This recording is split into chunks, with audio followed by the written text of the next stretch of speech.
ہو اور اس کی شفاعت بھی آپ فرماؤ گے۔ اب کعبہ بھی جھک رہا ہے جس کی طرف، وہ میرے محبوب کا مدینہ ہے، وہ میرے محبوب کا مدینہ ہے۔ اب پھر اس کی شان دیکھو۔ اور بھی آج تو معجزہ شریف کے سامنے چہرہ ادھر کر کے کھڑے نہیں ہونے دیا جاتا۔ لیکن میں مستدرک سے ایک فرمان پیش کرنا چاہتا ہوں۔ مروان کا دور تھا۔ مروان ایک دن سرکار کی قبر انور پر آیا۔ اس نے دیکھا تو ایک شخص نے اپنے رخسار رکھے ہیں سرکار کی قبر انور پر، رخسار قبر انور پر رکھے، اور یوں جھکا ہے جیسے بندہ کسی سے گلے مل رہا ہو۔ تو مروان نے جب یہ انداز دیکھا تو اس پر اس کا گلابی تقوی غالب آیا۔ وہ مروان بول پڑا، کہنے لگا، اے بندے، اتدری ما تصنع، تو جانتا ہے تو کیا کر رہا؟ یعنی یہ تیرا عمل جائز نہیں ہے، یہ تو کیا کر رہا؟ یہ قبر انور ہے، یہ قبر ہے، اٹھ ادھر سے، ایسا نہیں کرنا چاہیے۔ لیکن وہ جو رخسار رکھ کے لیٹے تھے وہ بھی اٹھے نہیں۔ اس کے اس جملے کو سن کے بھی چہرہ قبر پر ہی ہے۔ وہ شخص بولے، کہنے لگے، نعم، ہاں میں جانتا ہوں میں کیا کر رہا ہوں۔ یعنی تجھے مجھے سمجھانے کی ضرورت نہیں کہ میں کیا کر رہا ہوں، مجھے پتا ہے کہ میں کیا کر رہا ہوں۔ آگے سے اس شخص نے جو جملے بولے وہ جملے کیا ہیں؟ حدیث کی کتاب مستدرک کی 3 جلد میں یہ جملے لکھے۔ اس شخص نے کہا، مروان، جئت رسول اللہ ولم آت الحجر، کہا مروان، میں کسی پتھر کے پاس نہیں آیا، میں اللہ کے حبیب سے ملنے آیا ہوں۔ کہا جئت رسول اللہ ولم آت الحجر، پتھر کے پاس نہیں آیا، اللہ کے محبوب کے پاس آیا ہوں۔ تو اس لیے تو میں رخسار رکھ کے سرکار سے ملاقات کر رہا ہوں۔ دیکھو ادھر مواجہ شریف کی طرف منہ ہو تو چہرہ پھیر دیا جائے کہ ادھر چہرہ نہیں کرنا، اور دوسری طرف چہرہ قبر انور پر رکھ کر یوں سرکار سے ملاقات کرنا، اور پھر جملہ بولنا، جئت رسول اللہ ولم آت الحجر۔ کوئی سرکار کی قبر کو پتھر نہ سمجھے، یہ پتھر نہیں ہے، میں عام جگہ پہ نہیں آیا، میں اللہ کے حبیب کی قبر انور پہ آیا ہوں، میں محبوب سے ملاقات کرنے آیا ہوں۔ اب چہرہ نہیں اٹھایا۔ جب چہرہ اٹھا تو وہ کون تھے؟ جب چہرہ اٹھا تو وہ کون تھے؟ میزبان رسول صلی اللہ علیہ وسلم حضرت ابو ایوب انصاری رضی اللہ تعالی عنہ کی ذات گرامی تھی۔ ہم کہتے ہیں تم بھنگ پی کے حدیث پڑھتے ہو، نشہ کیا ہوتا ہے جب تم حدیث کی کتابیں کھولتے ہو، یہ فرمان تمہیں نظر نہیں آتے سرکار کے، یہ احادیث کے جملے تمہیں نظر نہیں آتے، یہ چرس پی کے اور نشے کر کے حدیثیں پڑھنا، تو پھر آگے کہاں سرکار کی شان نظر آئے؟ پھر کہنا نہیں نہیں، یہاں چہرہ ادھر نہیں کرنا، چہرہ ادھر کرو، پلٹو چہروں کو، ادھر کیا کیوں ہے؟ ہم کہتے ہیں صحابہ کا انداز تو دیکھو سرکار سے محبت کا، سرکار کی قبر انور سے محبت کا، اس انداز کو دیکھو، اور اللہ کا فضل ہے 1447 ہجری میں بھی وہ انداز محبت رب نے جس کو دیا ہے اسے آج بھی اہل سنت و جماعت کہا جاتا ہے۔ یہ ہے مدینہ سے ہماری محبت۔ حضرت سیدنا بلال حبشی رضی اللہ تعالی عنہ سرکار دو عالم صلی اللہ علیہ وسلم کے وصال ظاہری کے بعد آپ تشریف لے گئے، آپ نے حضرت صدیق اکبر کا خلافت کا زمانہ گزارا، لیکن جب حضرت عمر رضی اللہ تعالیٰ عنہ کا زمانہ خلافت ہے تو آپ نے مدینہ چھوڑ دیا۔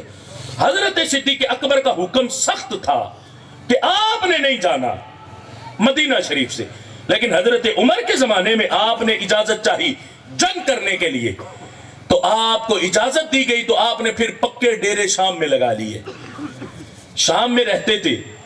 ایک رات سوئے تو قسمت جاگ اٹھی، سرکار خواب میں تشریف لائے، سرکار نے فرمایا بلال بے وفا ہو گئے، تمہیں ہماری یاد نہیں آتی کہ ملنے چلے آؤ؟ اب جب یہ جملے سرکار نے خواب میں فرمائے، حضرت بلال کی آنکھ کھلی تو فوراً اٹھے، اپنا رخت سفر باندھا اور سواری پر سوار ہو کے مدینے کی طرف چل پڑے۔ اب جب مدینے پہنچے حضرت بلال حبشی رضی اللہ تعالی عنہ آ کر سیدھا سرکار کی قبر انور پر رخسار رکھ کے محبوب سے ملاقات فرمائی. یہ ہے صحابہ کا انداز محبت سرکار کی قبر انور سے. رخسار رکھ کے سرکار سے ملاقات فرمائی. کس نے؟ حضرت سیدنا بلال حبشی رضی اللہ تعالیٰ عنہ نے. آج پھر بلال آئے ہیں مدینے میں، سارے لوگ امڑ آئے مسجد نبوی کی طرف. چلو سرکار کے وفادار ساتھی حضرت بلال حبشی آ گئے. سب کہتے تھے بلال ایک بار تو وہ اذان سنا دو، ایک بار تو وہ اذان پڑھ دو جو اذان سرکار کی ظاہری حیات میں پڑھا کرتے تھے. حضرت بلال نے کسی کی بات نہیں مانی. آج کئی لوگ ہیں نا، وہ عمومی طور پر ہمارے خطیب بھی اس مرض میں مبتلا ہیں، نعت خواں بھی اس مرض میں مبتلا ہیں کہ اس بات کو ذکر کر کے اذان شروع کر دیتے کہ آؤ ہم تمہیں سنائیں وہ اذان جو حضرت بلال نے پڑھی تھی. تجھ میں وہ درد ہے حضرت بلال کی اذان والا؟ پھر اس لے میں اذان پڑھنی، اس لے اور سر میں اذان پڑھنی جو بخاری شریف کی حدیث کے حکم سے وہ اس طرح اذان پڑھنی جائز ہی نہیں. یعنی جس اتار چڑھاؤ کے انداز میں اذان پڑھی جاتی بخاری کی حدیث کے مطابق جس میں غنا آ جائے وہ اذان ہی جائز نہیں. اور پھر یہاں 10 منٹ اذان پر لگائے جاتے اور ادھر سے ہمارے منتظمین بھی 10 منٹ نوٹوں کی برسات کرتے رہتے. تو کیا ہو رہا ہے جی؟ نعت خواں سب اذان پڑھ رہے ہیں، وہ اذان جو حضرت بلال نے پڑھی تھی. اچھا ایک طرف یہ، اور دوسری طرف وہ قوالوں کا ٹولہ جہالا کا، جنہوں نے یہ بات ہماری لوگوں کی زبانوں پہ جاری کروا دی کہ حضرت بلال نے اذان نہیں پڑھی تو سورج نہیں نکلا تھا. یہ بھی من گھڑت قصہ، شریعت میں اس کا کوئی حوالہ موجود نہیں. یہ صرف قوال جہالا نے اہل سنت کی جیبیں خالی کرنے کے لیے یہ قصے گھڑ کے لوگوں کی زبانوں پر جاری کیے. خدا را ہمیں ان من گھڑت روایات سے اور اس انداز تکلم سے باہر نکلنا اور پھر اس طرف ہم نے توجہ کرنی. اب میں مختصر کرتا ہوں. حضرت بلال رضی اللہ تعالیٰ نے سب نے کہا اذان پڑھو، حضرت بلال نے نہیں پڑھی. آخر دوڑتے دوڑتے سرکار کے 2 شہزادے تشریف لے آئے، حضرت امام حسن و حسین. حضرت بلال جھک کر ان کو سینے سے لگایا. جب سینے سے لگایا بوسہ دیا تو دونوں شہزادے بول پڑے، کہا بلال وہ اذان سنا دو جو سرکار کی ظاہری حیات میں سناتے تھے. اب سب کی تو حضرت بلال نے نہیں مانی تھی، ان کی کیسے ٹالتے؟ آخر مانی حضرت بلال نے. حضرت بلال نے جب آذان شروع کی اور حضرت بلال حبشی کی آذان کی آواز جب مدینہ شریف کے گلی کوچوں سے ہوتی ہوئی گھروں کے در و دیوار تک پہنچی تو گھر سے باپردہ عورتیں بھی رونا شروع ہو گئی اور گھروں سے نکل آئی کہ حضرت بلال نے آذان پڑھی ہے، شاید سرکار تشریف لے آئے ہیں. یعنی یہ محبت کا انداز تھا اور حضرت بلال حبشی رضی اللہ تعالی عنہ کا سرکار سے محبت کا انداز تھا. یہ ہے مدینہ شریف کی شان. مدینہ شریف کی ہر گلی، ہر گھڑی بھی بڑی عظمت والی ہے، ہر لمحہ بڑا عظیم ہے. ہمارے تو بزرگان دین تو یوں فرماتے ہیں، کہتے ہیں مدینے میں کئی دن نہ ملے، مدینے میں صرف بندے کو ایک سانس بھی نصیب ہو جائے تو یہ بھی اس کے لیے بڑی سعادت ہے. مدینہ شریف کی آب و ہوا میں ایک سانس بھی بندے کو نصیب ہو جائے یہ بھی بڑی سعادت ہے. اور پھر دیکھو آج جس درد سے آپ کے سامنے اظہار کر رہا ہوں، لاکھوں لگا کے وہاں جانا اور وہاں جا کے اپنا وقت اس موبائل میں غرق کر دینا، یہ بڑے دکھ کا مقام ہے. دیکھو نا، میں دکھا سکتا ہوں آپ کو مسجد نبوی شریف کا کوئی بھی کونا دیکھنا ہو، ایسی ایپس ہے موبائل پر، آپ اس کو کھولیں مسجد نبوی شریف کے کوئی بھی کونے کو آپ یہیں اپنے گھر میں بیٹھے دیکھ لیں تو آپ نے وہاں جا کے اپنے موبائل میں ویڈیو بنا کے کوئی نیا کام کر لینا. دیکھو معاجہ شریف جب لوگ کئی حاضر ہوتے، ایک ہاتھ میں جوتا ہے ایک ہاتھ میں موبائل ہے. کاش پتا ہوتا کہ تم کدھر سے گزر رہے ہو، کاش پتا ہوتا سرکار کی نگاہ نبوت کے سامنے سے محدثین کہتے ہیں جب بندہ معاجہ شریف حاضر ہوتا ہے تو بالیقین سرکار اس کو دیکھ رہے ہوتے ہیں، سرکار کی آنکھوں کے سامنے سے وہ گزرتا ہے۔ اور سرکار دو عالم صلی اللہ علیہ وسلم نے اس مقام سے گزرنے والے کے لیے کیا شان بیان فرمائی؟ محبوب نے فرمایا من زار قبری وجبت لہو شفاعتی، فرمایا جس نے میری قبر کی زیارت کی اس پر میری شفاعت واجب ہے۔ من زار قبری وجبت لہو شفاعتی۔ لیکن دیکھو ہم میں سے ہر شخص کو پتا کہ اب سرکار کی قبر انور کی زیارت ممکن نہیں۔ کیوں؟ ان تینوں قبور کے باہر سیسا پلائی دیوار ہے اور اس دیوار میں کوئی دروازہ بھی نہیں، دیوار میں کوئی دروازہ بھی نہیں کہ وہ کھلے گا اور کوئی اندر قبور کی زیارت کرے گا۔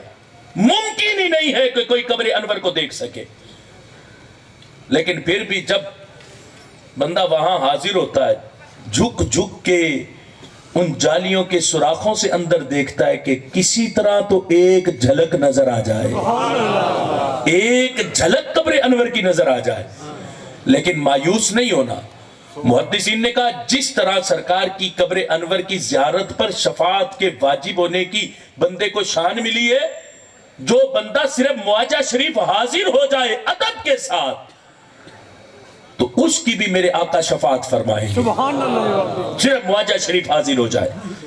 اب دیکھنا، ذرا توجہ رکھنا، سرکار نے فرمایا مجھ پر واجب ہے کہ میں اس کی شفاعت کروں، جو ایک بار ادب سے معاجہ شریف حاضر ہو جائے مجھ پر واجب ہے کہ میں اس کی شفاعت کروں۔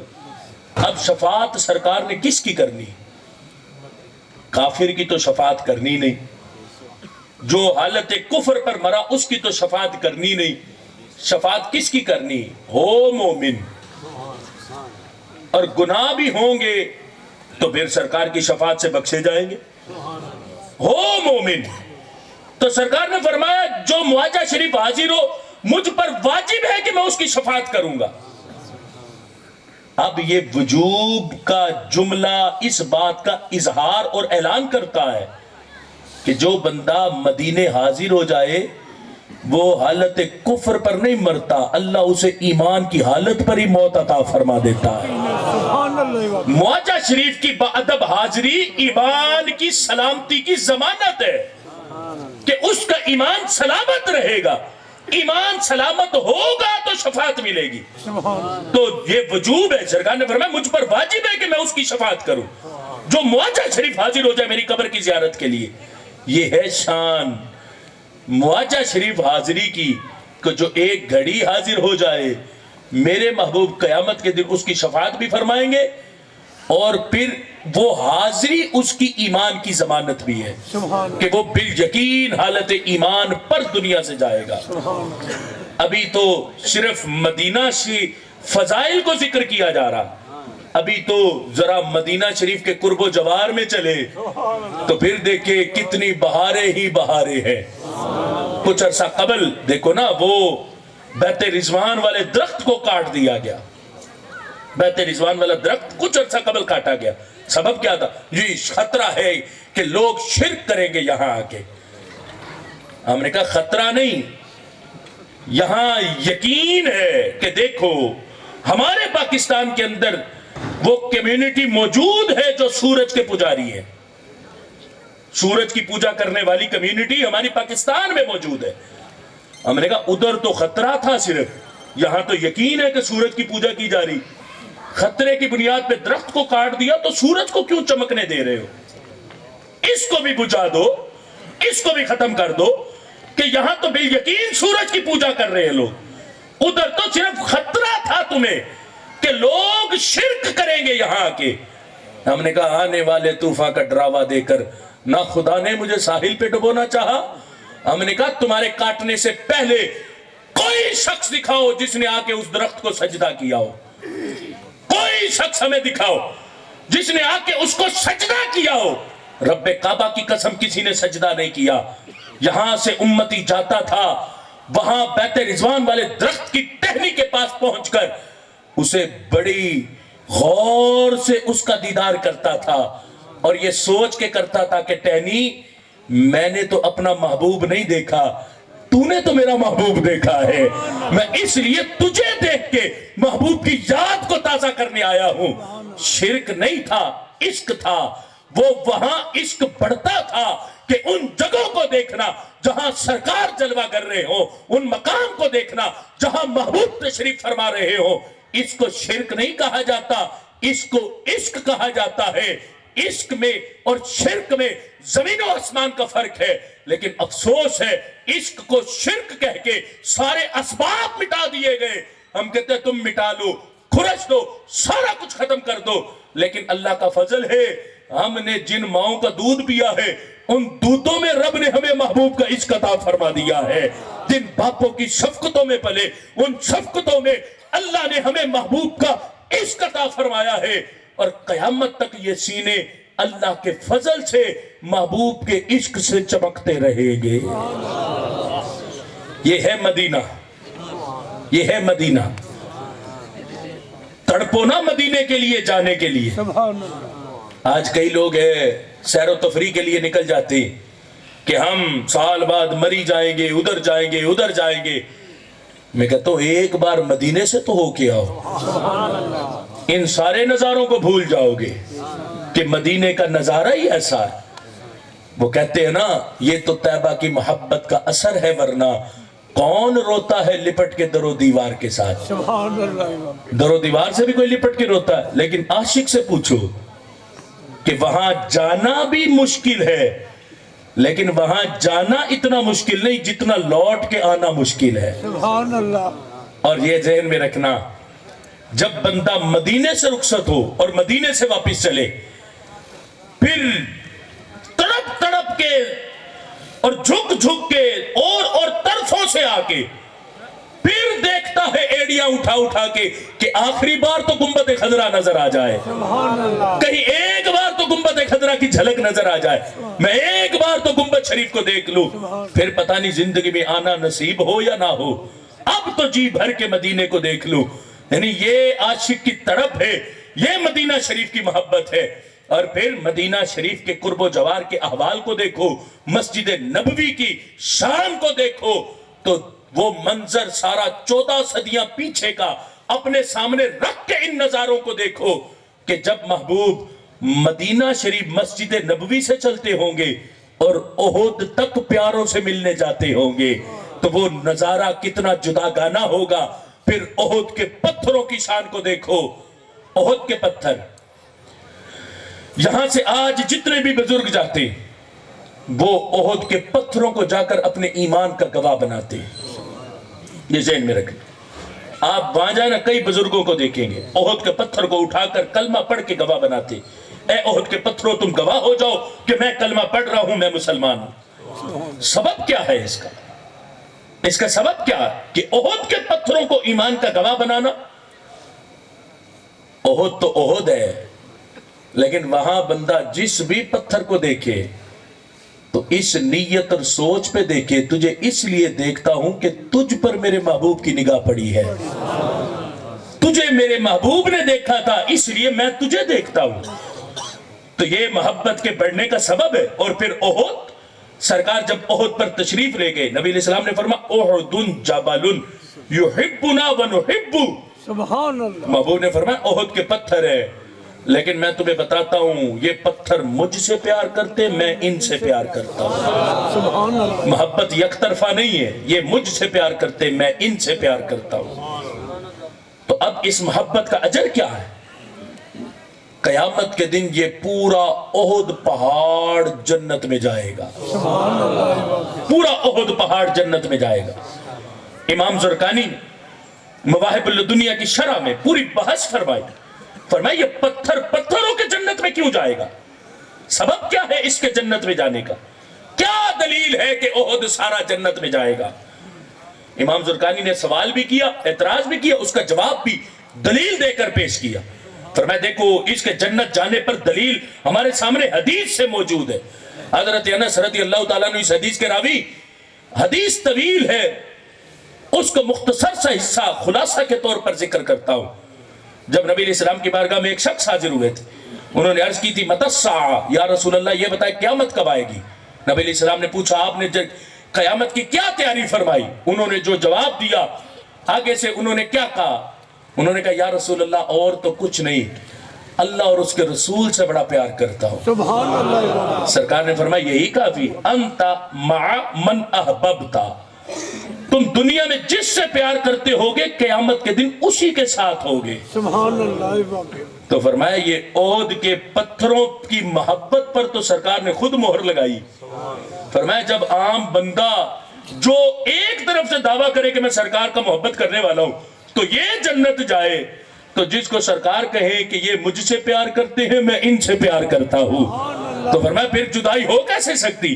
فرمایا یہ پورا پہاڑ قیامت کے دن جنت میں جائے گا، اور جب ہم ان پتھروں کو اپنے ایمان کا گواہ بنائیں گے، یہ جنت میں جا کے ہمارے ایمان کی گواہی پیش کریں گے، تو ہمیں یقین ہے کہ ان کی گواہی پر ہمارا رب ہمیں بھی جنت عطا فرمائے گا۔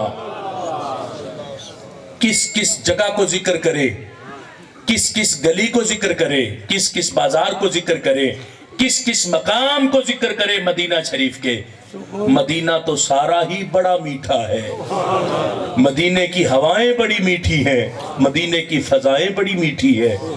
دیکھو وہاں جا کے دل سنبھالو، زبان سنبھالو، تصور سنبھالو۔ ایک ولی کے بارے میں یوں قصہ لکھا نا کہ انہوں نے وہاں جا کے دہی کھایا اور دہی میں تھوڑا سا ترش پن تھا، انہوں نے کہا مدینہ شریف کا دہی ہے کھٹا بڑا ہے۔ مدینے کے دہی کے کھٹا کہنے پر ان کی ولایت کو سلب کر لیا گیا کہ تم نے مدینے کے دہی کو کھٹا بولا۔ یعنی اتنی احتیاط کی ضرورت ہے مدینہ شریف میں جا کے۔ وہاں تو 2022 میں ہم گئے، دعا کرے اللہ پھر حاضری کے اسباب عطا فرمائے، تو گئے تو ان دنوں میں کیڑے آئے تھے وہاں پر، وہ ہوا کے ساتھ وہاں وہ مکڑیاں آئی تھی بڑی بڑی۔ اب میں کہتا تھا تم بھی مکہ کے چودھری ہو کہ تمہیں کیا ہی کوئی کچھ نہیں سکتا، مارے کون تمہیں ڈرائے کون، تمہیں بھگائے کون؟ یعنی مدینہ شریف ہو یا مکہ شریف ہو، وہاں کی تو ہر چیز سے ہر عاشق کو بڑا پیار ہوتا ہے۔ اس لیے دل میں مدینے کی محبت کی تڑپ کو پیدا کرو، تو وہ وقت دور نہیں جب مدینے سے بلاوا آ جائے گا۔ عشق سچا ہو، وہاں بندے کو پیسہ نہیں لے کر جاتا، یہ ذہن میں رکھنا۔ بڑی بڑی دولتوں والے یہی بیٹھے۔ مدینہ الاولیاء ملتان کا ایک واقعہ، ایک بزرگ تھے پاسپورٹ آفس کے باہر بیٹھے تھے کہ آوازیں لگا رہے تھے کہ ہے کوئی بندہ جو مجھے پاسپورٹ بنوا دے، پاسپورٹ کوئی بنوا دے۔ بابا تو نے کرنا کیا؟ میں نے مدینے جانا ہے، پاسپورٹ بنوانے کے پیسے نہیں اور مدینے جانا۔ اب ایک بندہ اس نے کہا چلو پاسپورٹ تو میں بنوا دیتا ہوں، بتا تو مدینے جائے گا کیسے؟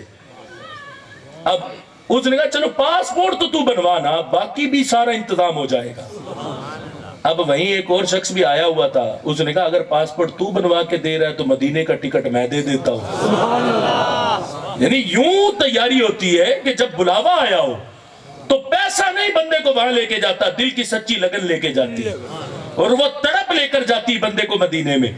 یہ سارا ذکر کر کے عشق کو تازہ کرنا ہے، محبت کو تازہ کرنا ہے، اور پھر جو ابھی تازہ ہو کے آئے، 40 دن تک تو بندے کو خواب بھی مدینے کے آتے رہتے ہیں، بندے کے تصورات میں ہر گھڑی مدینے کے جلوے نظر آتے اور مکہ شریف کی وادی نظر آتی، بندے کا اٹھنا بیٹھنا مدینہ شریف کا تصور ہوتا۔